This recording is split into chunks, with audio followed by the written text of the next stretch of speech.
pujian yang akan kami naikkan ke hadapan hadirat-Mu Tuhan, yang dipimpin oleh tim musik dan pemimpin puji-pujian.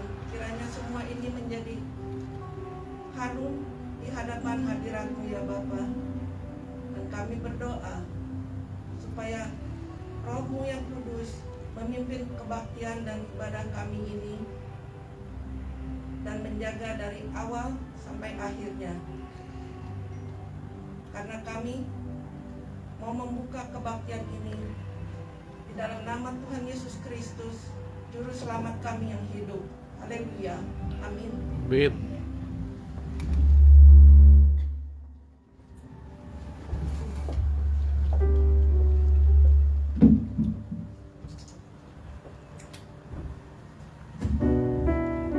Selamat pagi, saudara-saudara kami di dalam Kristus, jemaat yang terkasih.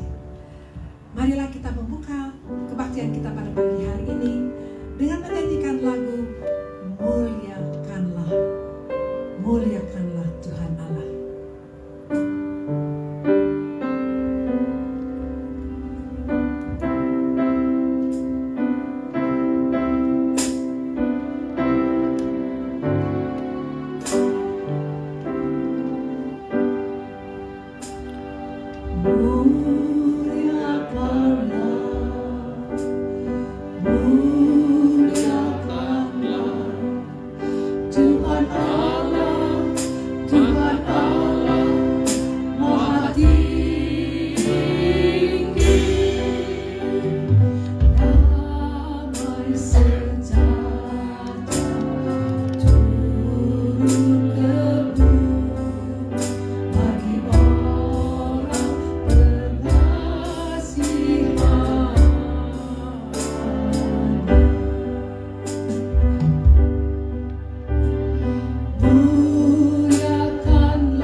Lagu yang berikutnya yang saya pilih adalah Let There Be Peace, damai di dunia. Dengan begitu banyak perang dan perdebatan dan perkelahian di seluruh dunia termasuk di Amerika, mari kita bangkit berdiri menyanyikan lagu damai di dunia, Let There Be Peace.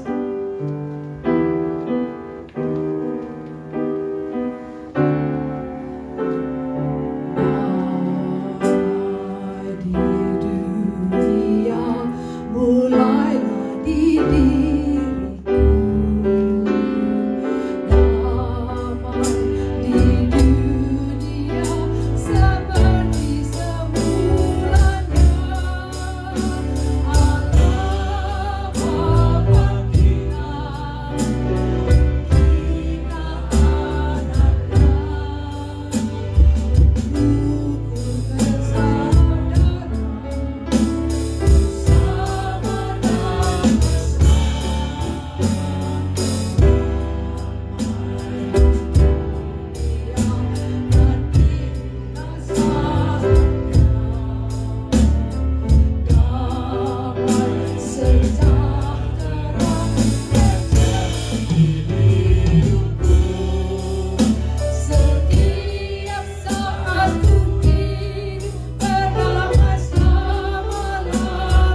Dali. Lagu yang berikutnya, Majesty.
Boleh saya undang jemaat yang mampu berdiri untuk berdiri menyanyikan lagu ini, Come Holy Spirit.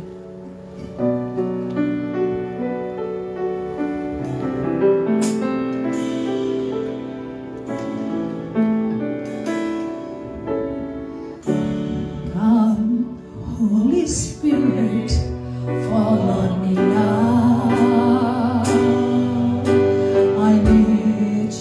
Anointing, come in your power.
satu jemaat-Mu di tempat ini untuk menyembah, memuji dan mengagungkan Allah yang Maha Besar, yang telah menciptakan langit dan bumi dan memelihara segala ciptaan-Mu dengan setia dan sabar.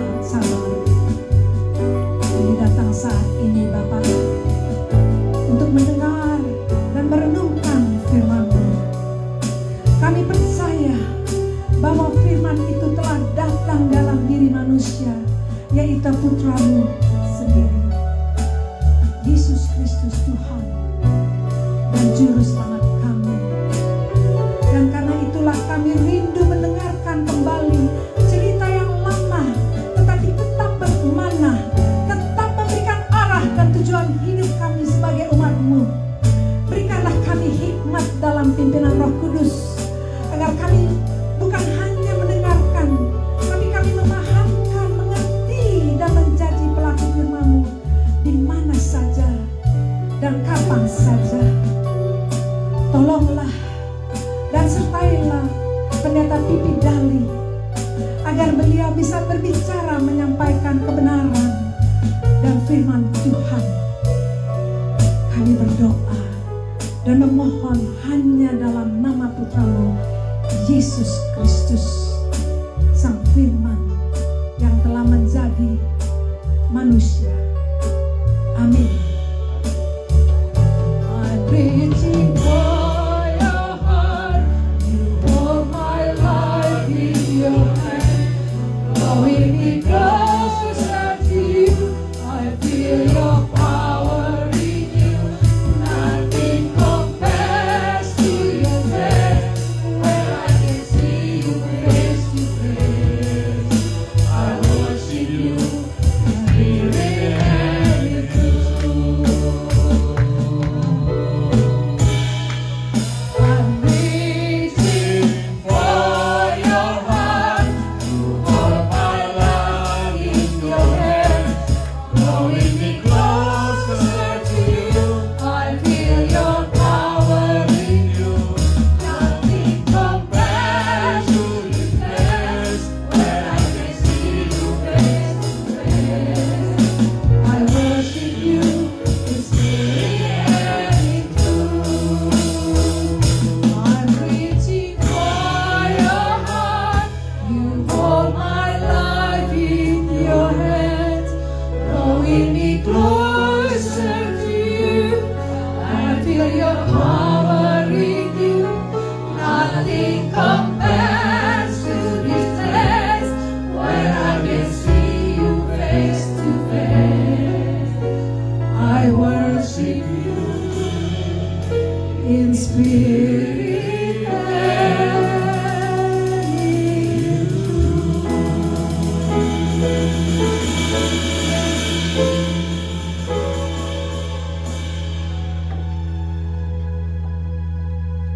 Silakan duduk kembali.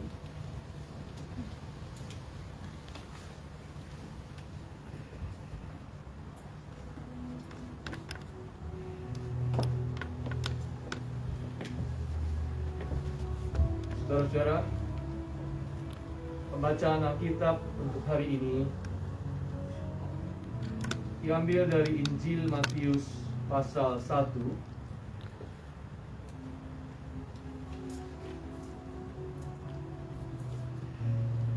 diambil dari Injil Matius pasal 1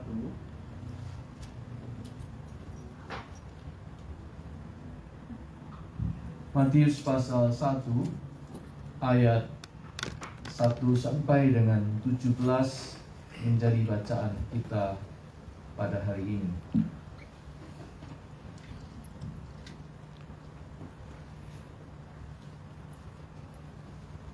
Demikian tertera di sana tulisan Matius. Inilah silsilah Yesus Kristus, anak Daud, anak Abraham. Abraham memperanakkan Ishak, Ishak memperanakkan Yakub, Yakub memperanakkan Yehuda dan saudara-saudaranya.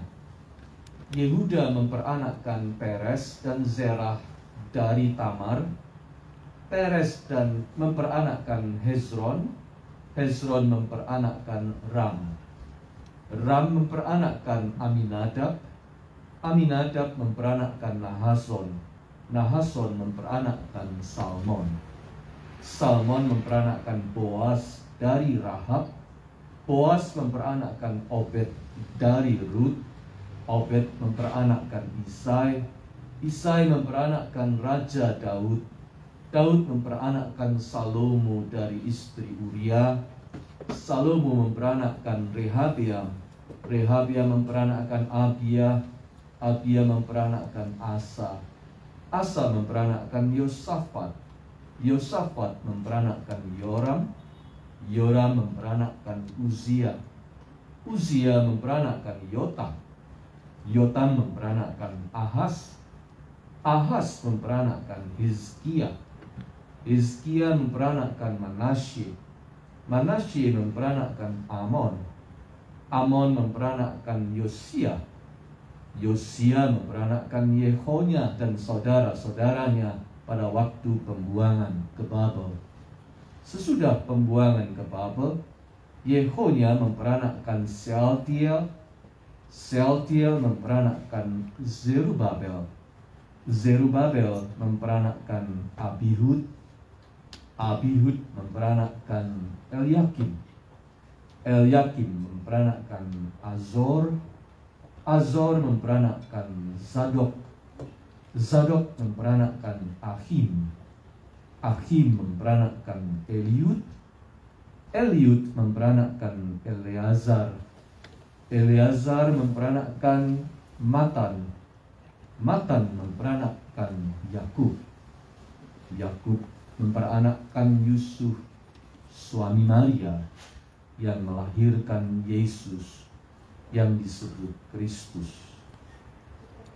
Jadi seluruhnya ada 14 keturunan dari Abraham sampai Daud. 14 keturunan dari Daud sampai pembuangan ke Babel.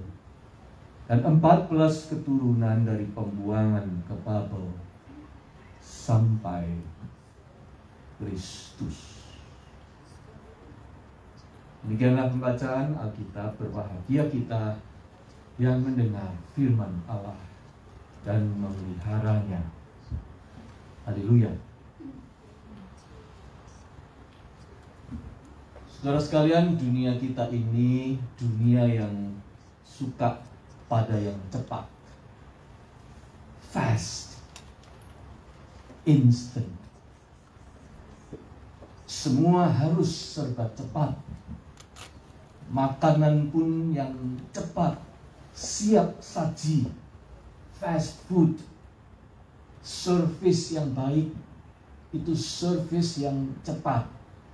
Kalau dalam sekian menit order belum tiba, orang boleh komplain dan dapat kompensasinya. Cepat itu baik. Siapa cepat, dia dapat. Nah, supaya cepat itulah lalu lintas disediakan jalur cepat yang namanya freeway atau jalan tol. Orang sekolah pun bagi yang mampu dan ingin cepat selesai disediakan jalur yang namanya early graduate. Jadi belum lulus SMA, kalau memang pinter bisa early graduate, segera masuk disiapkan ke college dan seterusnya. Pokoknya cepat itu adalah keywordnya, kata kunci. Tentu ini tidak salah, saudara-saudara. Ini sudah tuntutan zaman. Tetapi kita harus waspada. Karena tidak semua cepat itu pasti benar. Tidak semua cepat itu pasti baik. Karena kalau mentalitas kita ingin cepat dalam semuanya, semua keinginan harus cepat dipenuhi, tidak peduli caranya bagaimana, menempuh jalan pintas saja, oh itu tentu saja tidak benar. Mentalitas jalan mau cepat membuat orang menjadi kurang sabar, menjadi kurang pertimbangan, menjadi kurang toleran, menjadi kurang peduli, masak pun kurang matang, makan pun cepat kurang dicerna, kerja buru-buru kurang cermat, belajar maunya lekas selesai dan bermain, bicara menjadi kurang jelas, mendengar menjadi kurang sabar, berdoa menjadi kurang tenang. Kalau cepat semua jadi serba kurang. Ngomong-ngomong tentang kecepatan, kecepatan itu sesuatu yang seharusnya bisa diatur, bukan? Sesuatu yang bisa di-adjust, dikendalikan. Seperti orang di jalanan. Ada speed limit. Kalau kita jalan terlalu cepat, ada peringatan, ada road work di depan. Kurangi kecepatan. Atau ada downhill speed, di mana kita akan meluncur lebih cepat karena jalanannya turun. Atau bahkan ada stop sign untuk membuat kita berhenti sejenak. That is life. Tidak asal cepat. Kecepatan itu harus di-adjust sesuai keperluannya. Saudara, hari ini kita memasuki Minggu Advent ketiga. Lilin 3 dinyalakan. Dari sejak dulu, orang Kristen itu selalu ingin Tuhan cepat datang.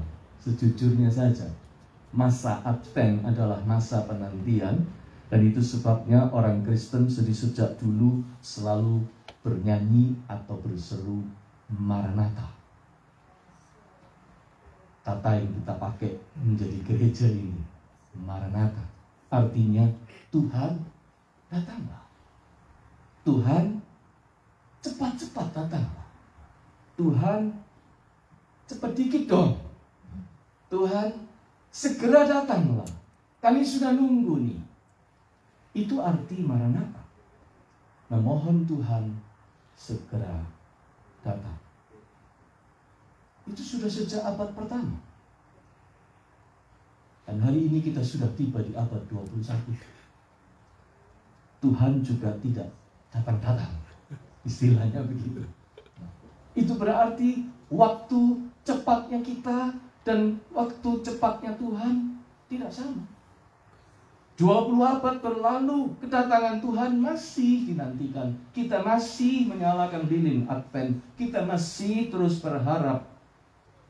Alkitab berkata, sebab jalanmu bukanlah jalanku. Yesaya 55 ayat 8. Jalan Tuhan memang bukan jalan kita. Jalan Tuhan jalan yang tiada terduga. Bisa lebih cepat dari yang kita sangka, tetapi bisa lama dan panjang. Tak kita sangka. Bisa menjadi a long, long road. Kedatangan Tuhan yang pertama, Natal, juga sebenarnya bukan jalan singkat, saudara-saudara. Bukan jalur cepat. Dengan menampilkan silsilah Tuhan Yesus di pasal 1 kitabnya, Matius hendak menggambarkan jalan panjang yang harus ditempuh oleh Sang Juru Selamat untuk hadir di dunia ini.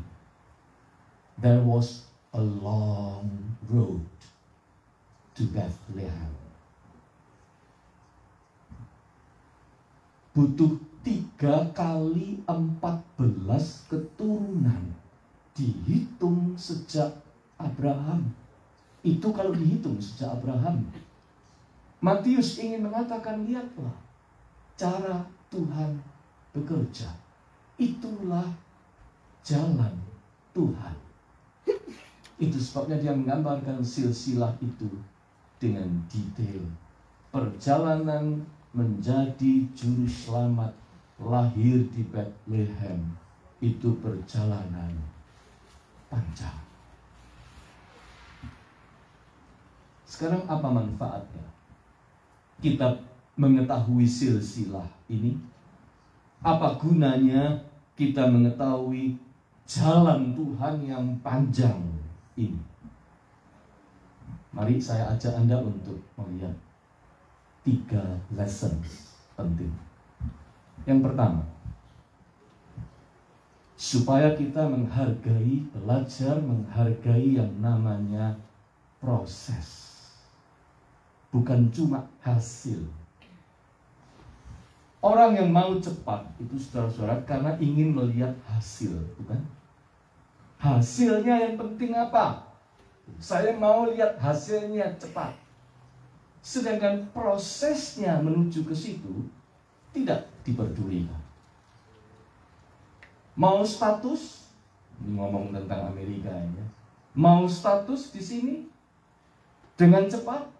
Oh ada. Jalan yang cepat adalah pernikahan. Anak-anak muda dari foreign country yang datang ke Amerika dan ingin mendapat status, tahu kalau ditanya jalan paling cepat untuk dapat status apa? Kawin. Jawabnya begitu. Cari orang yang punya status. Saya pernah baca sebuah iklan dan dipasang di majalah. Bunyinya gini: getting married,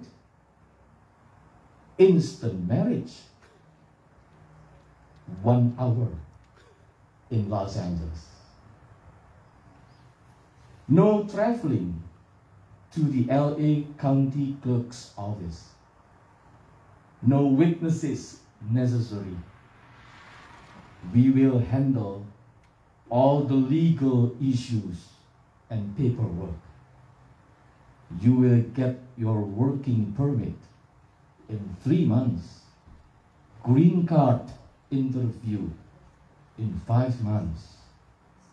Faster than Las Vegas. Itu iklannya seperti itu. Saudara kita semua tahu yang namanya pernikahan, marriage itu is a long road, bukan? Pernikahan sebuah jalan panjang seumur hidup yang harus dilalui dan diperjuangkan oleh semua pasangan.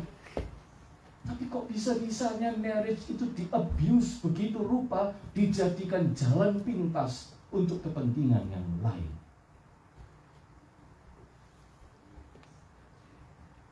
Tuhan itu Maha Kuasa, tapi Dia menghargai yang namanya proses.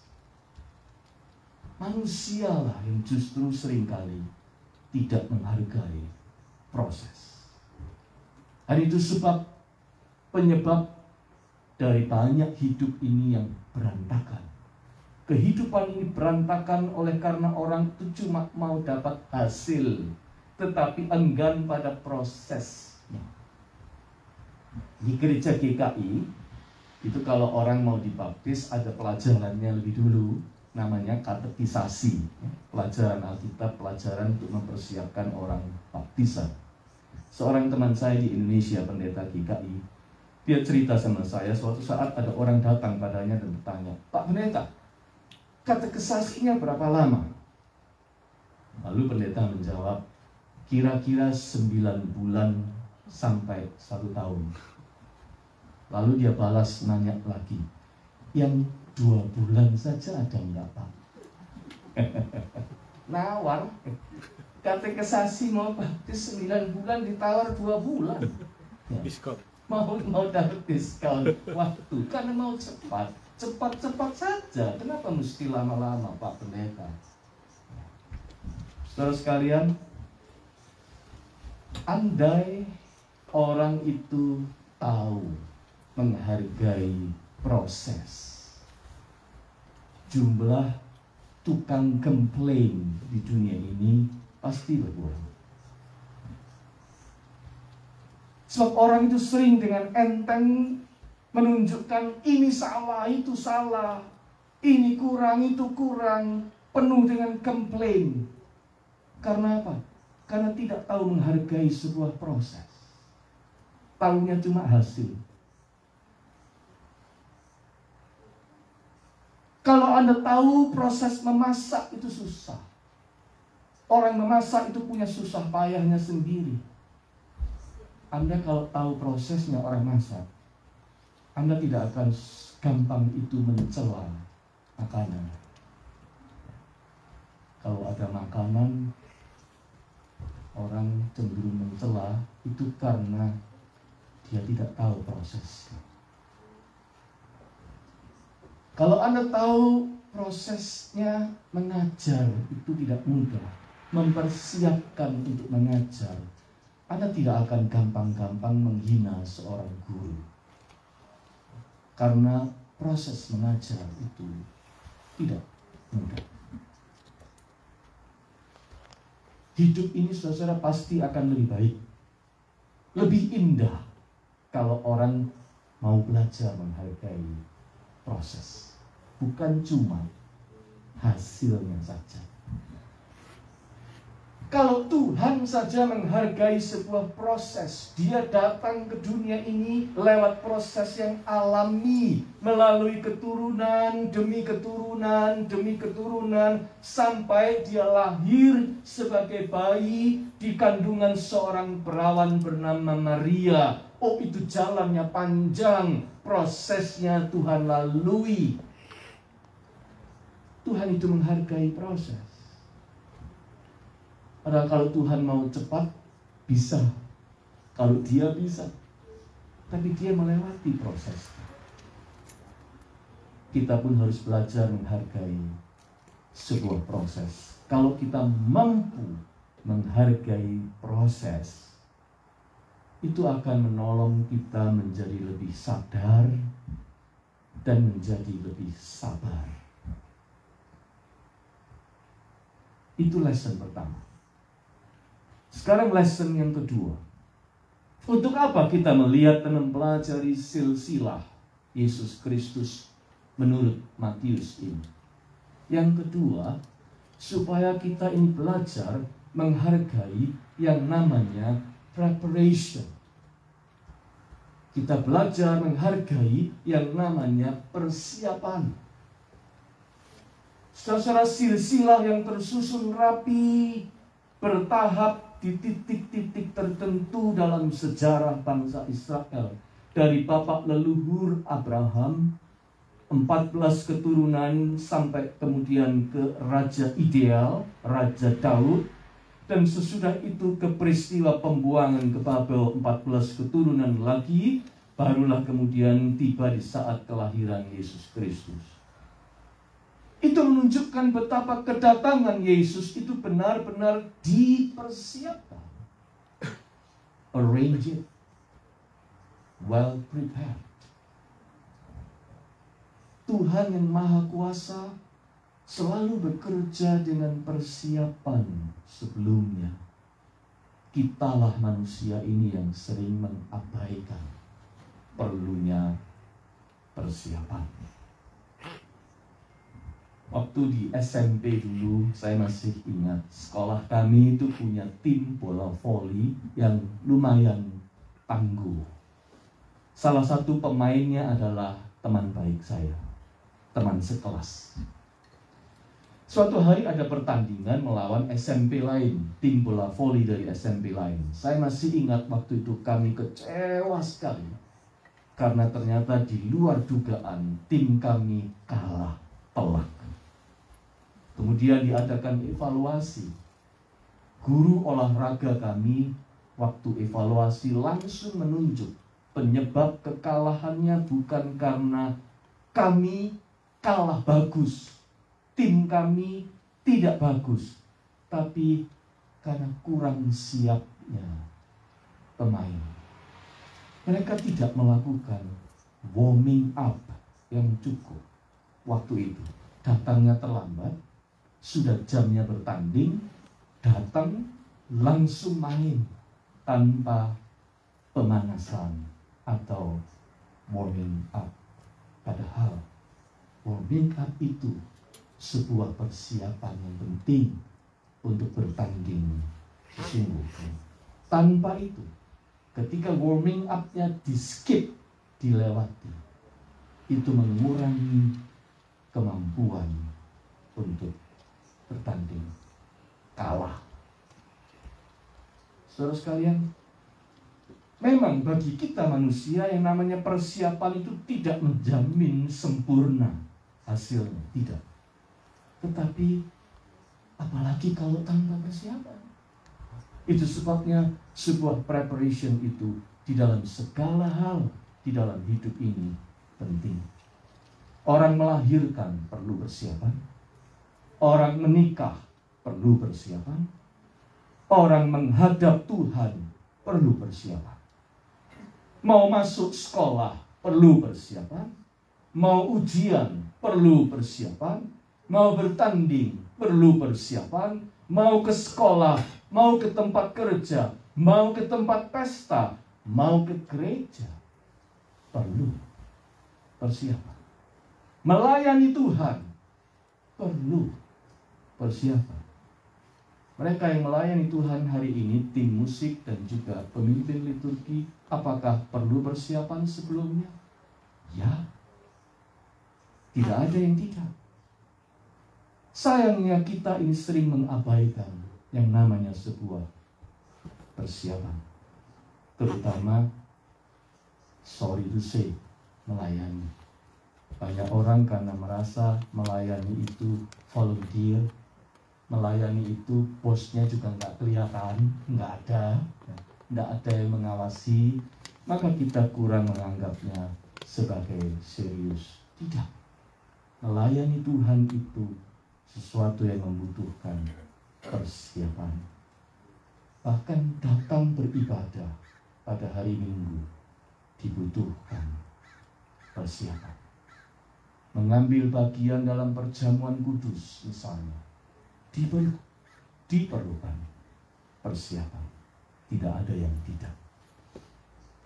Pelajaran kedua adalah mari kita belajar menghargai yang namanya sebuah persiapan. Sebab Tuhan saja melakukan. Pelajaran terakhir yang ketiga. Silsilah ini, saudara-saudara, dibuat supaya kita belajar menghargai manusia. Di dalam melaksanakan rencana keselamatannya, Tuhan itu memakai manusia. Bahkan nama-nama manusia yang tercantum di situ semuanya ditulis. Dan mereka semua manusia yang penuh dengan kekurangan. Manusia berdosa.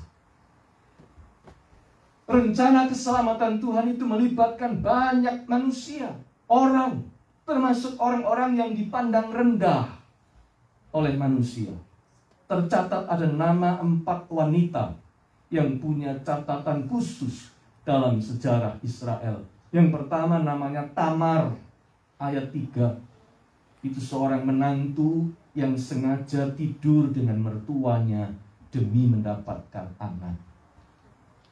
Rahab, ayat 5. Itu nama seorang pelacur yang membantu pengintai Israel keluar dengan selamat. Nama yang ketiga adalah Ruth, ayat yang kelima. Itu menantu setia Naomi, tetapi perempuan asing yang kemudian mendekatkan diri terus.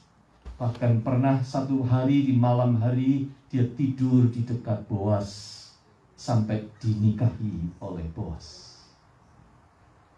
Dan yang nama keempat adalah istri Uria. Kita tahu itu Batsheba, wanita yang dengannya Raja Daud berselingkuh. Tuhan tidak malu nama-nama ini ada pada daftar silsilah kedatangan Sang Juru Selamat. Tuhan tidak malu putranya melampaui perjalanan silsilah yang melibatkan orang-orang berdosa. Dia tidak segan-segan berkarya melalui orang-orang berdosa seperti Anda dan saya. Yang jelas Tuhan itu maha suci, tapi Dia menghargai manusia. Satu demi satu nama mendapat tempat dalam karya penebusannya. Satu persatu nama di dunia ini ada di hati Tuhan. Nama saudara pun ada di hati Tuhan. Nama saudara pun satu persatu dicatatnya dalam kitab kehidupan. Jikalau Tuhan saja menghargai manusia, apalagi kita. Kita pun harus dipanggil Tuhan untuk saling menghargai. Yang sudah lama tinggal di US menghargai yang baru datang. Yang sudah berstatus, jangan pandang remeh yang belum punya status. Yang merasa kaya dan diberkati, jangan meremehkan yang sederhana. Tuhan itu mengasihi siapa saja dan bisa memakai siapa saja. Ingin serba cepat dalam semuanya, itu bisa membuat orang nubruk sana, nubruk sini, selfish. Tidak peduli orang lain. Tidak peduli tempat dan haknya orang lain. Tidak peduli perasaan orang lain. Bahkan tidak peduli orang lain itu ada atau tidak ada. Firman Tuhan ini juga mengajar kita bagaimana appreciate sesama kita. So, Tuhan saja menghargai manusia, bahkan manusia berdosa. Kita pun dipanggil untuk saling menghargai. Oleh sebab itu, saudara-saudara, ada waktunya kita perlu mengadjust kecepatan jalan kita, supaya kita lebih cermat memperhatikan sekeliling kita, mensyukuri setiap kesempatan. Jangan menjalani hidup ini terlalu cepat sehingga Anda melewatkan begitu banyak kesempatan-kesempatan yang berharga, melewatkan begitu banyak jasa-jasa orang yang sudah memberikan kontribusi penting di dalam hidup Anda dan saya. Mari kita hargai semua orang, kecil atau besar, karena mereka semua, kalau kita perhatikan, punya peran di dalam hidup kita. Mari kita belajar untuk mengurangi kecepatan sebentar dan menoleh kiri dan kanan dan melihat kepada sesama kita dengan lebih cermat dan berkata, thank you, terima kasih ada kamu. Di gereja ini semua orang penting, belakang layar atau tampil, yang punya talenta besar atau talenta sederhana, yang kontribusinya gede atau yang kontribusinya mungkin hanya kecil-kecil tidak kelihatan, tapi tidak ada yang tidak berharga. Semua nama itu penting, semua pribadi itu punya tempat di hati Tuhan. Oleh sebab itu, sebagai gereja kita juga harus belajar untuk mengurangi kecepatan dan kemudian belajar menengok satu dengan yang lain dan mengatakan, kamu ada di sini dan kamu berharga. Thank you for your presence. Saudara sekalian, saya pernah membaca sebuah puisi yang bagus, ditulis oleh seorang bernama Alice Mortensen. Dia menulis begini, Lord, slow me down and let me walk with quiet pace today, not hurriedly, lest I misstep.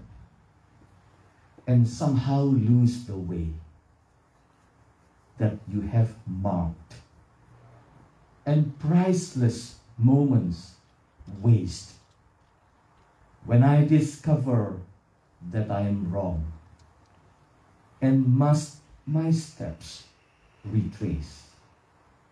Lord, slow me down that I will not miss the simple joys you give. Abundantly, O Lord, on every hand,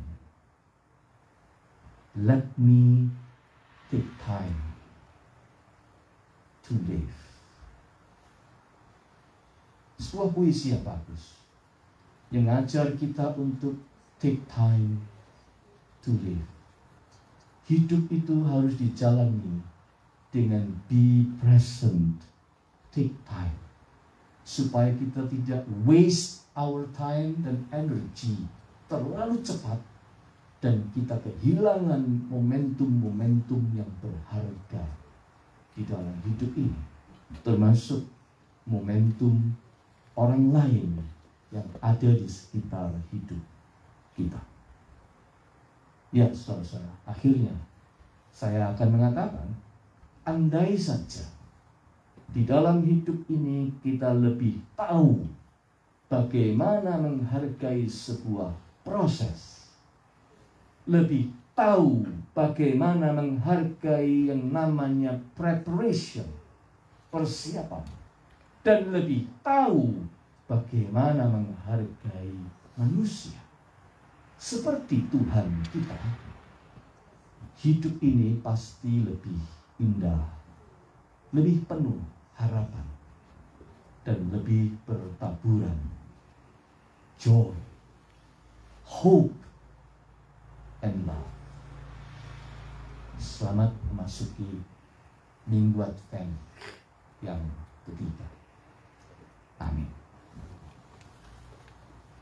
Mari kita berdoa.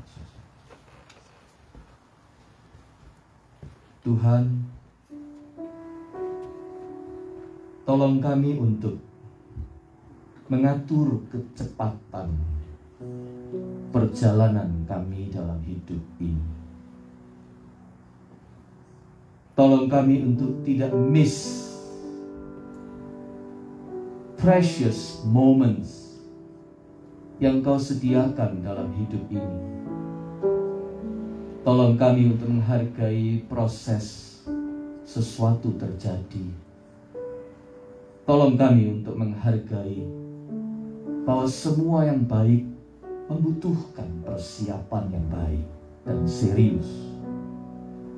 Tolong kami untuk menghargai orang lain di dalam hidup kami, yang masing-masing punya peran yang istimewa, supaya kami ini bisa melihat hidup dengan mata yang lebih celik, mata yang lebih sadar, dan hati yang lebih sabar.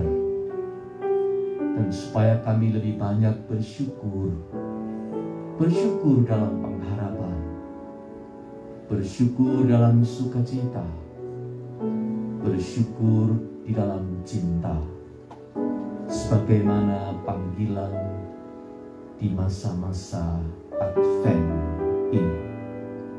Terima kasih Yesus, Engkau datang ke Bethlehem melewati jalan yang panjang, long road to Bethlehem, karena Engkau menghargai semua proses dan jalan dan persiapan dan setiap orang yang dipakai dalam sejarah untuk tiba pada saat kelahiran-Mu. Terpujilah nama-Mu Yesus, sekarang sampai selama-lamanya. Amin.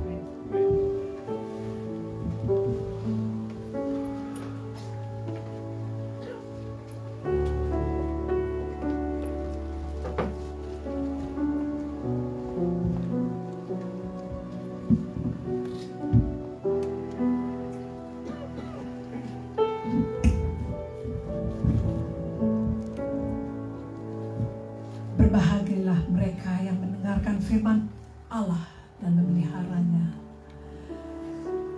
Marilah kita bangkit berdiri bersama dengan umat Allah di masa lalu, masa kini, dan masa depan, mengingat janji baptisan kita dengan mengikrarkan pengakuan iman rasuli. Aku percaya kepada Allah Bapa yang Maha Kuasa, Khalik langit dan bumi, dan kepada Yesus Kristus, Anak yang tunggal Tuhan kita, yang dikandung daripada Roh Kudus, lahir dari anak darah Maria, yang menderita sengsara di bawah pemerintahan Pontius Pilatus, disalibkan dan mati dikuburkan, turun ke dalam kerajaan langit. Pada hari yang ketiga bangkit pula dari antara orang mati, naik ke surga, duduk di sebelah kanan Allah Bapa yang Maha Kuasa. Dan dari sana akan datang untuk menghakimi orang yang hidup dan mati. Aku percaya pada Roh Kudus, Gereja yang kudus dan am, persekutuan orang kudus, pengampunan dosa, kebangkitan orang mati, dan hidup yang kekal. Amin. Selanjutnya saya persilakan George untuk doa syafaat.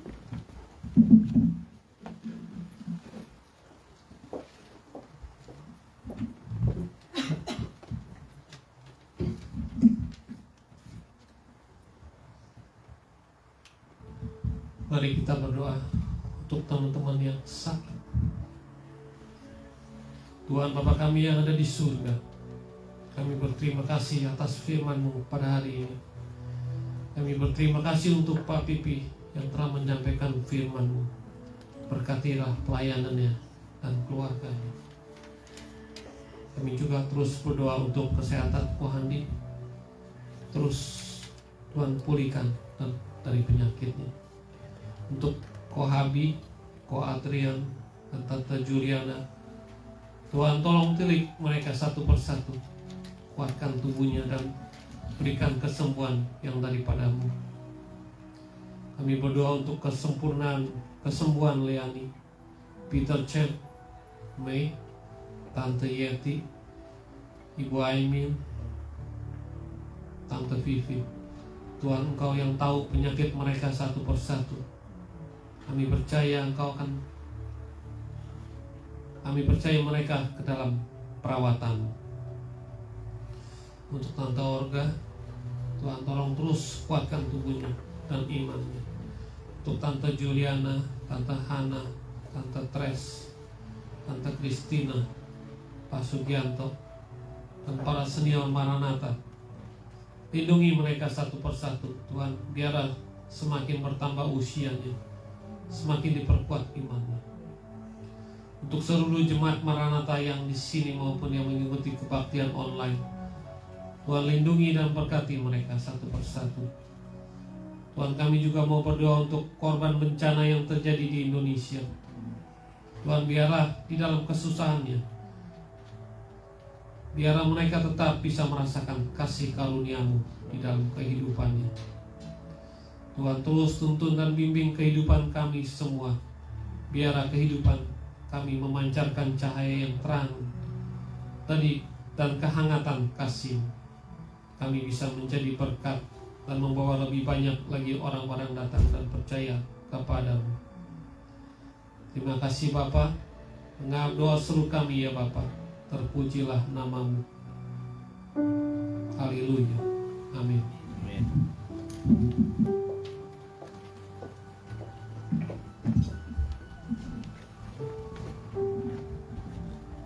Tiba saatnya kita akan menyatakan syukur kepada Allah melalui persembahan yang akan dilayani oleh Tuhan.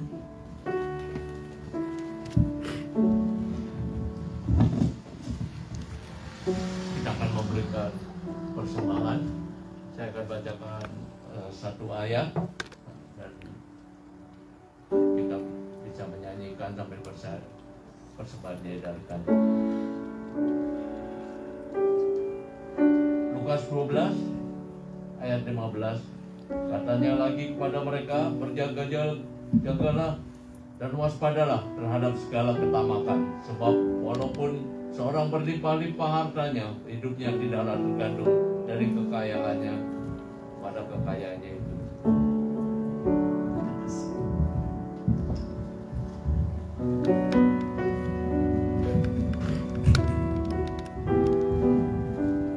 marilah kita menyanyikan lagu Ku Bersyukur sembari kolektor diedarkan oleh Kohandi.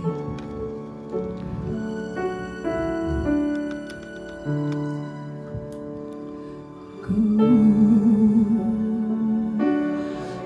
bersyukur sebab Kau setia. Ku memujimu karena Kau sangat baik, mulialah namamu. Ku tinggikan, ku agungkan selama hidupku. Sekali lagi ku bersyukur.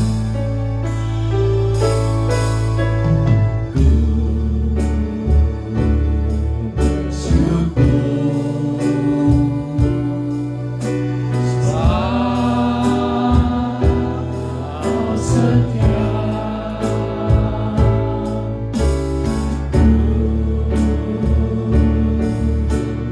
Memujimu karena Kau sangat baik, mulialah namamu. Ku tinggikan,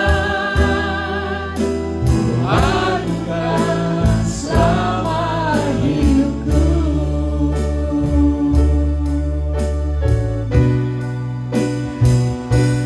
Mulialah namamu. Ku tinggikan, ku agungkan selama hidupku.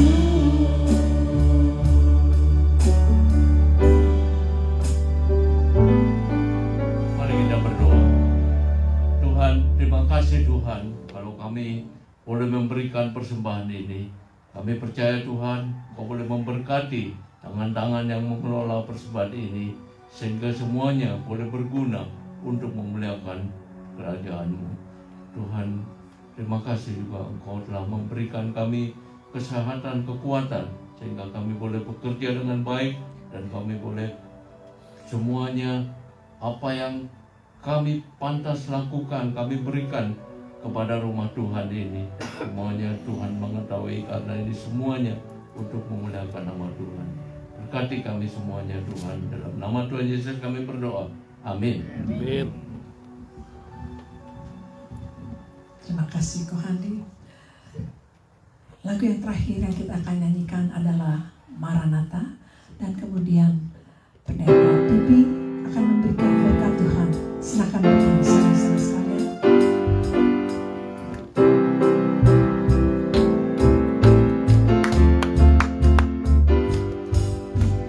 Maranatha, Maranatha, Tuhan datanglah.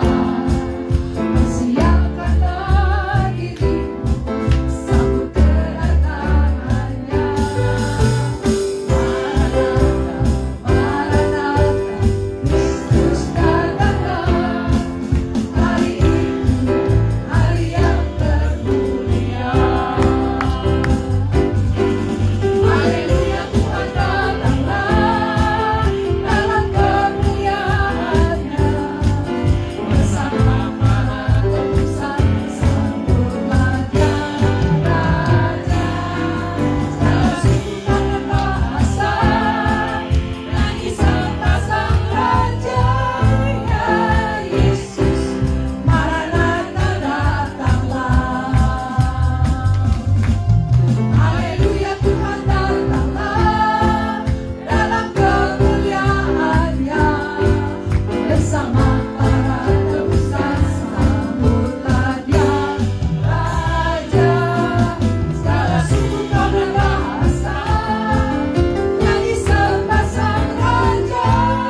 Saudara, kita kembali dalam hidup sehari-hari. Ibadah ini berakhir di sini, tetapi kita akan melanjutkannya menjadi ibadah dalam hidup kita setiap hari, diiringi oleh sebuah keyakinan Tuhan itu beserta dengan saudara dimanapun Anda berada. Terimalah berkat-Nya. Tuhan memberkati dan melindungi engkau. Tuhan menyinari engkau dengan wajah-Nya dan memberi engkau limpahan kasih karunia. Tuhan menghadapkan wajah-Nya kepadamu dan memberi engkau shalom, damai sejahtera. Amin.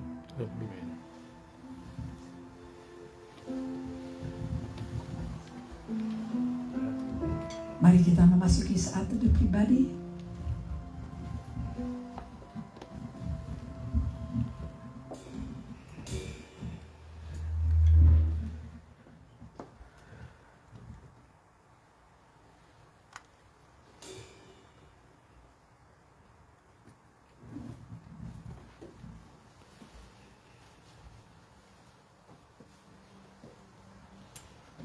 Pengumuman. Shalom, selamat damai, selamat Natal. Ika ya, Cik Ika sama suami. Halo, lama gak ketemu Om. Saya lupa namanya siapa? Jonathan ya, welcome. Dan minggu depan tidak ada. So next week we will have no service on Sunday, but we will have a Christmas service on Saturday. Kita ada kebaktian Natal jam 5 sore at 17 on Saturday, hari Sabtu jam 5 sore. Dan ada terjemahan, sorry. Oke. Hari Jumat tidak ada persekutuan doa karena kita banyak yang akan mempersiapkan untuk besoknya hari Sabtunya. Jadi persekutuan doanya Zoom akan diganti dengan kita akan mengundang, kalau ada yang mau setup, kita setup bersama-sama di ruangan sana hari Jumat malam jam 7. Nanti ada yang mungkin ada yang menyumbang makanan, kalau makan dulu lalu setup. Lalu lagi tadi ya. Juga ada gift. Nanti hari Sabtu ada gift, ada yang khusus menyumbang gift, tapi giftnya limited 70. Jadi kalau yang datang duluan dapat, kalau yang terlambat ya sorry. Merry Christmas. Oke, kita makan ya. Oke. Let's we eat together.